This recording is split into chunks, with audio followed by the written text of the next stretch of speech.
बिस्मिल्लाहिर्रहमानिर्रहीम। आज हमारे पास बलूचिस्तान के वजीर लेबर एंड वर्क्स जनाब गुलाम रसूल साहब ने दौरा किया यहाँ पर, और हमने इनको दुनिया की सबसे बड़ी मॉर्चरी दिखाई जो 1000 मैयत रखने का मुर्दा खाने का प्रोजेक्ट, जिसमें 200 की बिल्डिंग रेडी हो गई है। अस्सलाम वालेकुम सर, कैसे हैं आप? खैरियत से हैं सर? कैसा लगा आपको ये प्रोजेक्ट आज देख के? यहाँ पर मैयत रखना फ्री, गुस्ल फ्री, कफन फ्री, मैयत बस फ्री, कब्रिस्तान फ्री, ये प्रोजेक्ट कैसा लगा आपको? बहुत बेहतरीन प्रोजेक्ट लगा ADC की जानिब से।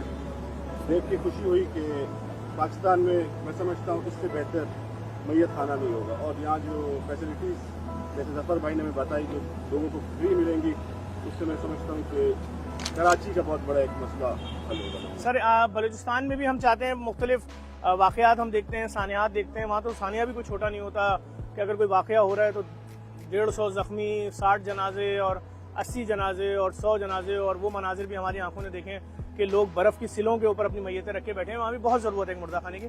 तो क्या हम बलूचिस्तान गवर्नमेंट को भी लेटर दें, वो हमें सपोर्ट करेंगे अगर हम ऐसा एक मुर्दा खाना वहाँ पर भी बना दें? देखिए, आने का मकसद एक तो आपसे पहली मुलाकात भाइयों की जानिब से आपके पास आना हुआ, आपको दावत देने भी आए हैं कि आप बलूचिस्तान आएँ। बलूचिस्तान में भी आप अपने इस तरह के प्रोजेक्ट करें, चाहे वो स्कीम के हवाले से हो, मैयत खाने के हवाले से हो, हॉस्पिटल के हवाले से हो।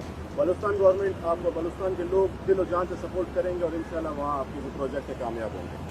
बहुत शुक्रिया सर, इंशाल्लाह मैं आपसे राब्ते में रहूँगा। मैं आपको दी हुई डिटेल्स बताता हूँ। बहुत शुक्रिया, थैंक यू। आप